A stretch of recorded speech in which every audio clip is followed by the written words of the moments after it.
નમસ્કાર વિદ્યાર્થી મિત્રો, ગઈ વખતે આપણે 7ના ઘડીઓ જોયો હતો. હવે આગળ છે લાકડીની રમત. મીઠુ પાસે કેટલીક લાકડીઓ હતી. તેણે તેમને આપી રીતે ગોઠવી. તો જુઓ, 1 2 3 4 5 6. તો 5 લાકડીઓનો એક ભારો બનાવ્યો છે. તમે આકૃતિમાં જોઈ શકો છો કઈ રીતના ગોઠવી છે. તો 1 વખત 5 એટલે કે 5, 2 વખત 5 બરાબર 10, 3 વખત 5 એટલે 15, 4 વખત 5 એટલે 20. પછી તેણે તે લાકડીઓ એકબીજાને કેટલી વખત પસાર કરે છે તે ગણ્યું. તેને જવાબ મળ્યો કે 4 વખત 5 બરાબર 4 ગુણ્યા 5 બરાબર 20. એટલે કેટલી વખત પસાર થાય છે, એટલે કે આ જે ડોટ દેખાય તમને એની વાત છે. આગળ જોઈએ તો એ જ રીતના ચાલો 2નો ઘડીઓ લાકડીઓની મદદથી બનાવીએ. તો જુઓ છો તમે અહીંયા, તો આ 1 અને 2, તો 2 એકા 2, પછી બીજા 2 એટલે 4, બીજા 2 એટલે 6, બીજા 2 એટલે 4 દુ 8, 5 દુ 10, 2 છક 12, 2 7 14. તો આ રીતના 2નો ઘડીઓ છે. કે બાળકો 16 અને 24 લાકડીઓ આપીને તેમને વિવિધ રીતે ગોઠવવા માટે પ્રોત્સાહિત કરો. જેમ કે 16 લાકડીઓ 4 ગુણ્યા 4, 2 ગુણ્યા 8, 8 ગુણ્યા 2 અને 24 લાકડીઓ 12. તો આ જુદી જુદી રીતે તમારે લાકડીઓ ગોઠવવાની રીત બતાવી છે. હવે આગળ છે 6નો ઘડીઓ બનાવવા માટેની લાકડીઓની ગોઠવણી નીચેના ખાનામાં દોરો. તો 6ની લાકડીઓ માટે શું કરશું? તો 1 2 3 4 5 6. તો આ 6, આ 6 12, આ 6.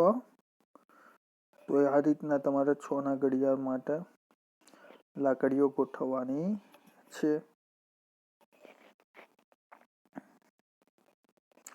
આગળ છે ઘડિયાળની મદદથી ખરીદી. તો આપણે ઘડિયા ખાસ તૈયાર કરવાના છે. 1 થી 20 સુધીના ઘડિયા આપણને મોઢે આવડે એવું કરવાનું છે. તો જોઈએ આગળ, 4 ચોકલેટની કિંમત ખાલી જગ્યા રૂપિયા થાય. આગળ તમને આપ્યું છે દરેકના 2 રૂપિયા. તમે જોઈ શકો છો દરેકના 2 રૂપિયા. તો 4 ચોકલેટ છે એટલે 2 કેટલી વખત? 4 વખત. તો 2 4 વખત એટલે 2 ચોક 8. તો આપણે ગુણાકાર કરવાનો છે, એટલે કે ઘડીઓ આપણને આવડે તો ગુણાકાર સરળતાથી આવડી જાય. એ જ રીતના અહીંયા તમે જુઓ, દરેક પેન્સિલના બોક્સની કિંમત કેટલી છે? 10 રૂપિયા છે. તો 3 પેન્સિલ બોક્સ હોય તો કેટલા રૂપિયા થાય? તો 3 પેન્સિલ બોક્સ હોય તો 3 દાન 30. તો કેટલા રૂપિયા થશે? 30 રૂપિયા. હવે લખ્યું છે કે 10 પેન્સિલ બોક્સની કિંમત ખાલી જગ્યા રૂપિયા થાય. તો 10 પેન્સિલ બોક્સ, તો 10 ગુણ્યા 10 એટલે કે 10 દાન 100. હવે આગળ જુઓ, એક ફુગ્ગાની કિંમત તમને આપી છે કેટલી? 5 રૂપિયા. તો 9 ફુગ્ગાની કેટલી થાય? તો 5 9 45. તો આ રીતે આપણને ઘડિયા આવડતા હોય તો આ ખાલી જગ્યાઓ તમે સરળતાથી પૂરી શકો. જોઈએ, એક રમકડાની કિંમત કેટલી છે? 4 રૂપિયા. તો 5 રમકડાની, તો 4 પંચા 20. એ જ રીતના 7 મહોરાની કિંમત. તો અહીંયા એક મહોરાની કિંમત કેટલી છે? 3 રૂપિયા. તો 3 7 21, અથવા 7 તારી 21 પણ તમે કહી શકો. આગળ મહાવરો છે એ જ રીતના કે 2 ગુણ્યા 7 એટલે કેટલા? 4 ગુણ્યા 9 એટલે કેટલા? તો આ તમને ઘડિયા આવડતા હશે તો તમે સરળતાથી લખી શકશો. આ મહાવરો તમારે હોમવર્કમાં ચોપડીમાં કરવાનો છે. આગળ તમારે પેટર્ન સમજીએ તો પેટર્ન જોઈએ તો 3, પછી બીજા 3 ઉમેરીને 6 છે, બીજા 3 ઉમેરીને 9 એટલે કે 3નો ઘડિયો છે. તો 3 6 9, તો 3 ચોક 12, 3 પંચા 15, પછી 18. તો આ રીતે આ પેટર્ન તમારે પૂર્ણ કરવાની છે. તો બીજામાં જુઓ તો શાનો ઘડિયો દેખાય છે? તો તમે સરળતાથી કહેશો કે 2નો ઘડિયો છે. 2, પછી 2 દુ 4, પછી 2 તારી 6. એ જ રીતના નીચે જુઓ તો 10નો ઘડિયો છે. 10 એકા 10, 10 દુ 20, પછી 30, પછી કેટલા? 40, પછી 50 અને 60. એ જ રીતના નીચે 4નો ઘડિયો છે. પછી 5નો અને છેલ્લે કેટલાનો છે 30નો ઘડિયો. હવે 30નો ઘડિયો કઈ રીતના તૈયાર કરવો? તો જો તમને 2નો ઘડિયો આવડે, 3નો ઘડિયો ઉપર જોઈ શકો તમે, 3નો ઘડિયો આવડતો જુઓ અહીંયા તો 3, તો પાછળ મીંડું જ લાગ્યું છે. શું લાગ્યું છે? મીંડું. એક શૂન્ય. 6 તો 60 જુઓ, 9 તો 90, તો આગળ અહીંયા 12 હતા તો અહીં કેટલા આવશે? 30 ચોક 120. તો આ રીતે પેટર્ન પૂર્ણ કરવાની છે.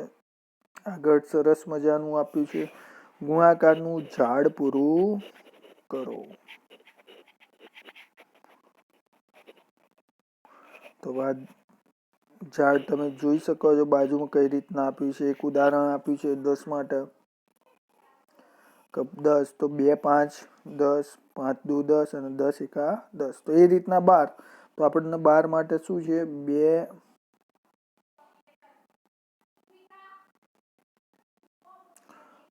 2 છક 12. એ જ રીતના આ પાંદડામાં લખવાનું 6 દુ 12. અહીંયા લખશો પછી આપણને ખબર છે 12 બીજા કયામાં આવે છે ઘડિયામાં? તો 3 ચોક 12, 4 તારી 12. તો આ એક પાંદડું પૂરું થયું. એ જ રીતના દરેકમાં કરવાનું છે. 18 તો 18 માટે કયું? 2 9 18, 9 દુ 18. પછી બીજું કયું આવશે? 6 તારી 18, 3 ચોક 18. આગળ 35 માટે તો 7 પંચા 35, 5 7 35 અને 35 એકા 35. તો આ રીતે આ ઝાડ પૂર્ણ કરવાનું છે તમારે હોમવર્કમાં. આગળ છે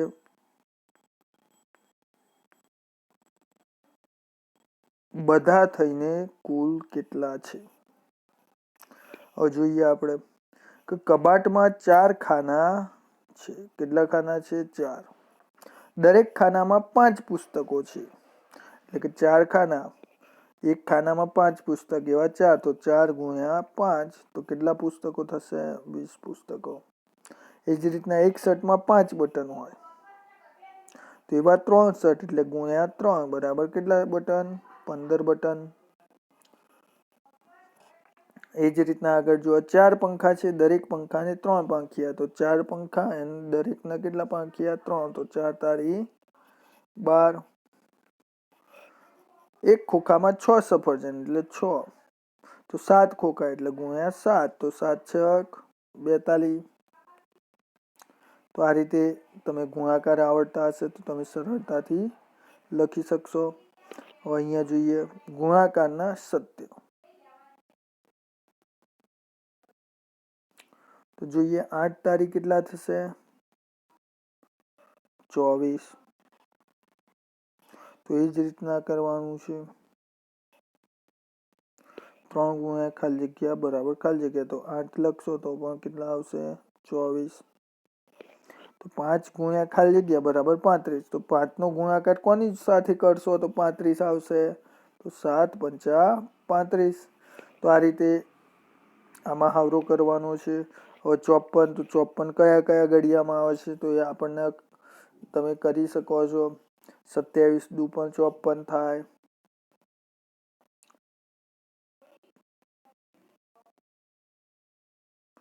બીજું કયું થશે? 9 છક પણ 54 થશે, એટલે તમે 9 અને ગુણ્યા 6 પણ લખી શકો. તો આ રીતે આ તમે કોષ્ટક પૂર્ણ કરવાનું છે.